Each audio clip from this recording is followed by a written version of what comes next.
Hello, this is wmpyr. Today's video, I would like to share with you once again real-world everyday training, which I really do believe that this is a revolutionary way to train martial arts.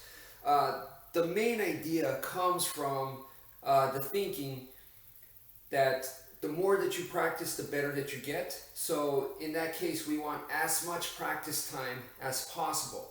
One way to do that is to become very good at solo training. Well, solo training to the next level is real world everyday training, where you're training by yourself, but now out in public. So you might actually be using strangers as your training partner, and they don't even know it. Or in this case, you're going to be using objects like a chair. So right here I have just pretty much a regular chair, and we're going to use this as your training tool, okay? So anywhere you're going and you see furniture and stuff, you could do today's lesson, all right?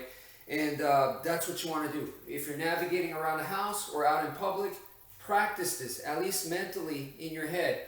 If there's people around, then you can make small micro movements to where you're not going to cause a lot of attention, or at the very least, like I said, do them in your brain, all right? So the first thing we're going to start off with is to go off on an angle like so. We do this all the time with Eskrima. It's one of our most basic fundamental ways of footwork, is to just go at a 45-degree angle right here and right here.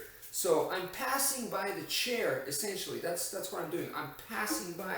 And when I pass by, you see this hand right here is parrying through, right? And then I can do the same thing over here. It parries through right here. Notice it's on the side and not on the top. Once again, over here, it's on the side. So I'm going to side pass right here. And the other important part, and this is not very intuitive, is that this hand right here comes boom, like so. So this can be an elbow strike, boom, or this could be a strike, an actual boom. You could strike them, you could hit them, or you could do this kind of hit where it's more of a slashing type of hit, and then boom, same thing over here. You could do this way, elbow, it doesn't matter, but the main idea is the hand needs to come here. It needs to come on the inside.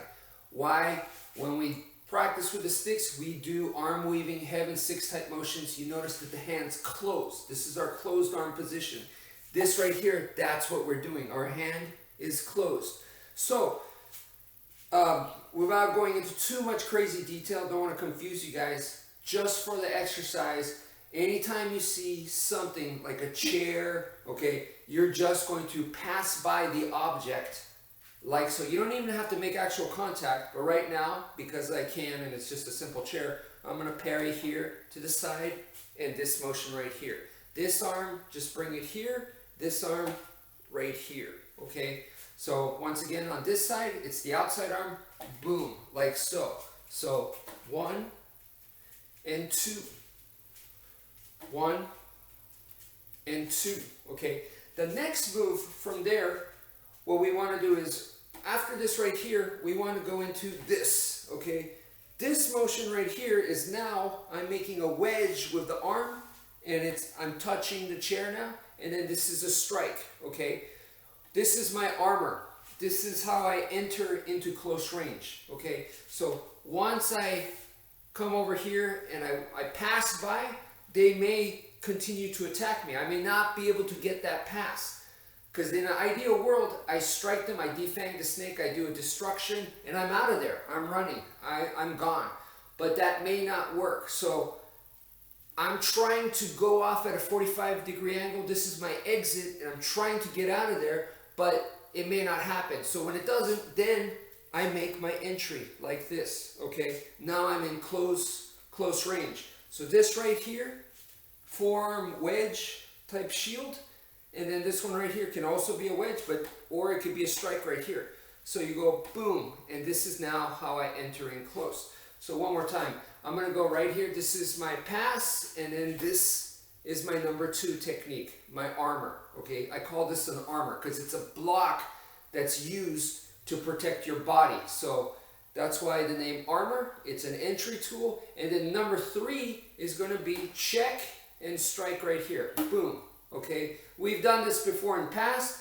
Your hand's gonna go on the top of the chair, because that's where their arm is, boom, and this is a strike. If their arm's like this, you're pushing it down, boom, and here's your strike. The idea here is the checking arm signifies control. So I don't care if you check, you don't have to check. You could grab if you want to. You could grab this way, you could grab with one hand, or you could hug the arm.